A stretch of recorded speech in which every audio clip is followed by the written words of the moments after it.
Bonjour, ravi de vous retrouver et bienvenue dans C'est notre santé. Nous allons aujourd'hui parler avec le professeur Canlorbe du cancer du col de l'utérus, une maladie encore malheureusement beaucoup trop meurtrière en France et contre laquelle l'OMS a récemment décidé de lutter davantage. Bonjour professeur. Bonjour. Merci d'être avec nous. Je précise que vous êtes chirurgien à l'hôpital de la Pitié-Salpêtrière à Paris et que vous êtes spécialisé à la fois en cancérologie et en gynécologie. C'est ça, en chirurgie gynécologique, exactement. L'OMS vient de recommander de vacciner les jeunes femmes contre le cancer du col de l'utérus avec une seule dose au lieu de 2. Pourquoi ? Alors, c'est suite à une publication qui a été faite récemment dans une prestigieuse revue qui s'appelle Lancet Oncology, où en fait c'est une étude qui a été faite en Inde, où les auteurs ont voulu comparer l'efficacité de faire une dose de vaccin versus 2 versus 3 doses sur la protection contre l'HPV et des maladies qui sont induites par ça. Et en fait, de façon intéressante, les auteurs ont conclu que faire une seule dose, eh bien finalement, c'était aussi efficace qu'en faire 2 ou 3. Et donc les auteurs en fait ont insisté sur le fait que il conviendrait peut-être de simplifier le schéma vaccinal pour le rendre accessible finalement à plus de personnes. Et il vaut mieux vacciner le maximum de personnes avec une seule dose que finalement peu avec 2 ou 3 doses. Qu'est-ce que vous pensez de cette recommandation ? Alors, cette recommandation est intéressante parce qu'elle permet de promouvoir la vaccination dans les pays en voie de développement. Cela dit, les données sont encore insuffisantes pour qu'on puisse le généraliser à notre politique vaccinale en France. Voilà. Ça doit être encore confirmé par d'autres études qui viendront appuyer ces résultats. Alors, on va bien sûr évoquer tous les enjeux liés au cancer du col de l'utérus, mais on va s'attarder un petit peu sur cette question de la vaccination parce que c'est un point essentiel. Est-ce que ça a été démontré par des études récentes que cette vaccination est efficace ? Alors, la réponse est oui. Clairement oui. On commence maintenant à avoir du recul, un petit peu partout dans le monde, sur l'efficacité de cette vaccination contre l'HPV pour prévenir le cancer du col de l'utérus. Voilà. Alors, je vais citer 2 exemples. Le premier, c'est celui de l'Angleterre, qui n'est pas très loin de chez nous, où en fait, eux, ils recommandent la vaccination pour leurs jeunes filles déjà depuis 2008. Donc là, ils ont quasiment plus de 13-14 ans de recul, et ils viennent de publier une grande série dans une autre prestigieuse revue l'année dernière, où là, en fait, ils montrent que la vaccination permet de prévenir, diminuer le taux de cancer du col de 87%. Oui, donc c'est énorme. Donc il y a une preuve que ça protège. Et puis un autre pays a fait la même chose, la Suède. Eux aussi vaccinent depuis 2007 à peu près. Ils ont ressorti leurs données de plus de 1,7 million de patients, donc c'est énorme aussi. Et ils retrouvent les mêmes chiffres, à savoir les patients vaccinés, eh bien il y a une diminution de 88% du taux de cancer du col de l'utérus. C'est énorme. Sur quoi elle agit concrètement cette vaccination ? Est-ce qu'elle agit contre un virus ? Oui, alors cette vaccination agit contre l'HPV. HPV, c'est 3 lettres, ça veut dire Human Papillomavirus. Donc en fait, c'est un virus qui est très fréquent, qui peut être responsable, alors en fait, il y en a plein de types différents, il peut être responsable de lésions cancéreuses, mais aussi de lésions précancéreuses. Et en fait, on sait que c'est ce virus-là qui donne ces lésions. Et donc, se protéger contre ce virus, eh bien, ça protège contre tout ce qui est causé par ce virus. Est-ce que cette vaccination peut protéger contre d'autres maladies ? Alors, exactement. On a parlé du cancer du col de l'utérus. Voilà. Ça protège aussi d'autres cancers et des lésions précancéreuses, au niveau de toutes les zones dans le corps qui sont sensibles à ce virus, l'HPV. Alors, ça peut être chez la femme, le col de l'utérus, on en a parlé, mais aussi le vagin, la vulve, on a des cancers du vagin et de la vulve, ça existe, aussi de l'anus, et puis aussi au niveau ORL. Et chez les hommes, c'est pareil, ça les protège aussi, eh bien, au niveau du cancer du pénis, et puis aussi au niveau ORL et anal. Où est-ce qu'on en est en France sur cette question de la vaccination ? Alors, la vaccination est recommandée en France, mise en place, accessible depuis environ 2007-2008. Voilà. Et malheureusement, les dernières données qu'on a sont qu'on a à peu près une couverture, la population qui est couverte par le vaccin, c'est à peu près 24%. Ça, c'était en 2019. 24%, c'est très faible. Il faudrait qu'on soit au moins 75-80% de vaccination pour que ça soit efficace sur toute notre population, en fait. Si jamais on veut se situer un petit peu en Europe au sens très large du terme, on est, en termes de classement, 28e. 28e. Juste après nous, il y a le Kazakhstan, la Bulgarie et l'Arménie, je crois, de mémoire. Voilà. Donc, et qui sont, eux, en dessous de nous. Les tout premiers, c'est la Belgique, le Portugal, ils sont à quasiment plus de 90% de couverture vaccinale. L'Angleterre, par exemple, l'Espagne, plus de 80%. Donc on est finalement un petit peu en queue de peloton. Alors pourquoi les Français ne se vaccinent pas ?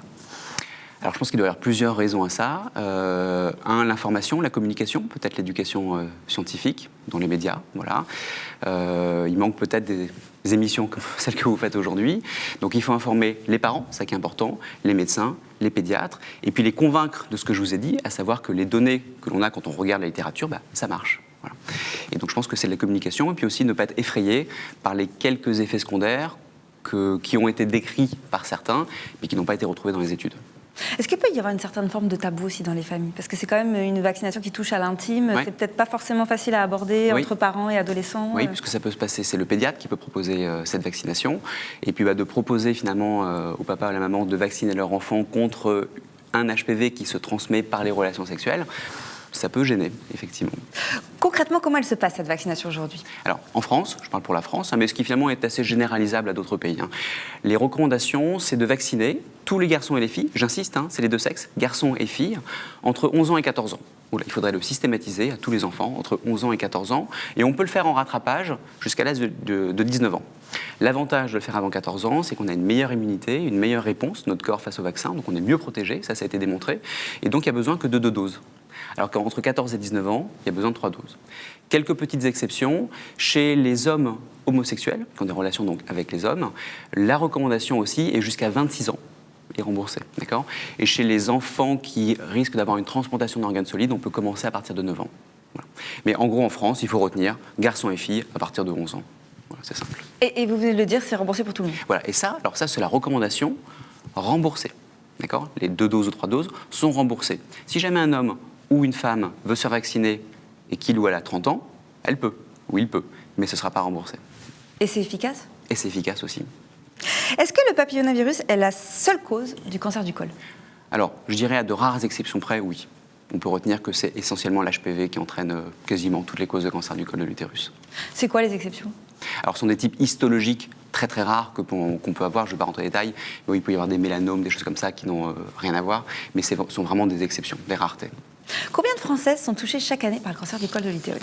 Alors là, on va parler de la France. En France, il y a à peu près, j'arrondis, 3000 nouveaux cas par an de cancer du col de l'utérus. Donc 3000 femmes à qui chaque année on va diagnostiquer un cancer du col de l'utérus. Pour qu'on ait un ordre d'idée, c'est un cancer fréquent par rapport aux autres? Alors c'est 3000 de trop, on va dire, mais par rapport à l'ensemble, il y a à peu près 180 000 femmes qui vont développer un cancer chaque année. Donc vous voyez, 3000, on est loin derrière ça. Les premiers, c'est le cancer du sein. 60 000 nouveaux cas, malheureusement. Après, il y a le cancer du côlon, le cancer du pancréas, le cancer du poumon, etc. Mais 3 000, c'est quand même beaucoup quand ça nous arrive. Et surtout, ça touche des femmes jeunes, puisque la moyenne, on va dire, de diagnostic, c'est 54 ans. Vous voyez. Donc, c'est pour ça que c'est important de lutter contre cela. Combien de Françaises en décèdent de cette maladie? Alors, chaque année, en France, comme vous dites, c'est à peu près 1000 décès. Voilà. Donc, chaque année, il y a 1000 femmes qui meurent de ce cancer qu'on pourrait prévenir avec les vaccinations.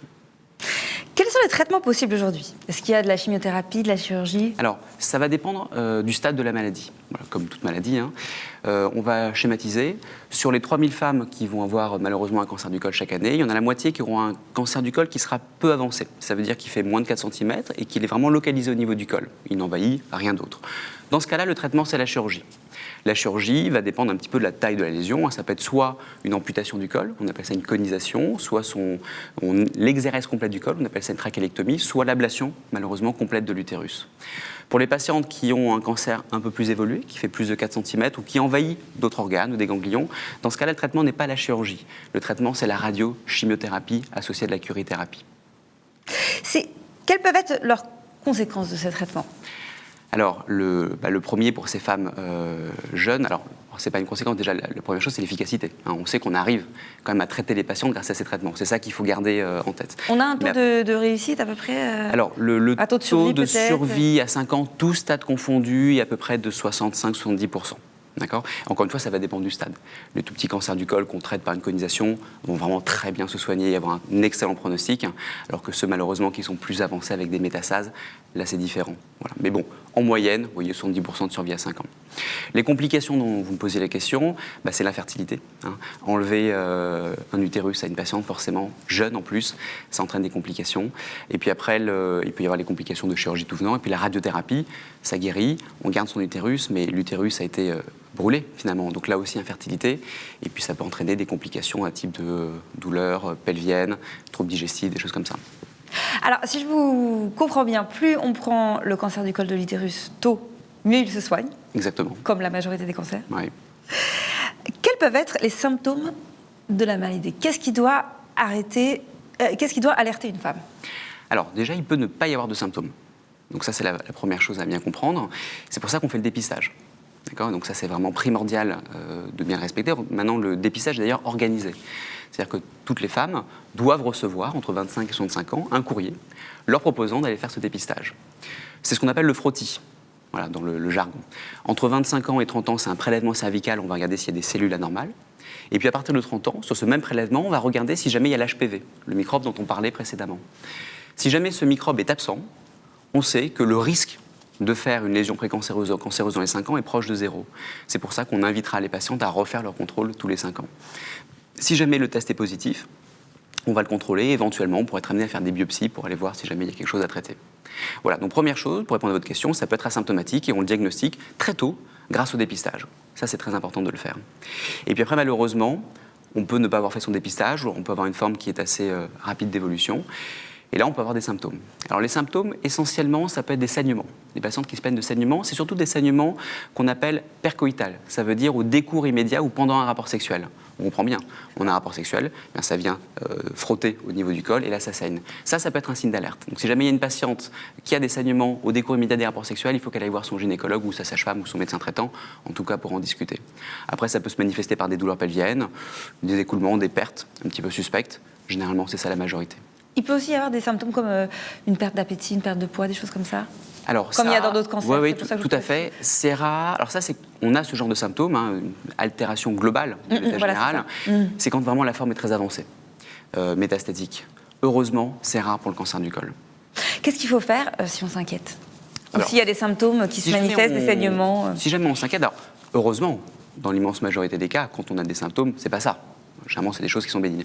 Mais le seul moyen de voir, c'est d'aller vérifier avec son médecin traitant, son gynécologue ou son généraliste. Là, ou sa sage-femme, l'examen au spéculum, c'est ce qui va faire la preuve finalement de la chose. On regarde le col de l'utérus, on voit si jamais il paraît normal ou pas. Et là, nous, en tant que praticien, si jamais on voit une zone suspecte, eh bien, en fait, on va la biopsier. Et puis, si jamais on voit rien d'anormal, on fera un prélèvement cervical, un frottis pour rechercher des cellules invisibles à l'œil nu. Il faut aller directement chez le gynécologue ou passer par son médecin traitant, ça peut... Non, ça peut être son médecin traitant si jamais il a la possibilité de faire un examen gynécologique. Certains généralistes sont formés, d'autres non. Il faudra la table d'examen, le matériel, ou sa sage-femme, ou son gynécologue. Alors, on vient de l'évoquer, pour se prémunir cette fois contre le cancer du col de l'utérus, il y a la vaccination, le dépistage qu'il faut absolument faire régulièrement. Oui. Est-ce qu'il y a d'autres choses à mettre en place pour éviter de développer cette maladie ? Alors, l'HPV, le virus dont on parle depuis tout à l'heure, c'est un virus qui est très fréquent. Il y a des tests qui ont été faits, on l'a recherché chez tous les hommes et les femmes dans les premières années qui suivent les premiers rapports sexuels, en France vers 17, 18, 19 ans, et là on s'est rendu compte qu'en fait 80% des gens l'avaient. Voilà. Donc à partir du moment où on a des rapports sexuels, on l'a, c'est ce qu'il faut se dire. Donc il ne faut pas en avoir peur. Il ne faut pas en avoir peur parce qu'on sait que dans plus de 80% des cas, en fait, on va s'en débarrasser spontanément. Donc c'est quelque chose qu'on attrape une fois, le corps s'immunise naturellement et s'en débarrasse. Le problème, c'est quand il persiste. Voilà. Mais il n'y a pas de manière particulière privilégiée pour s'en prévenir. Voilà.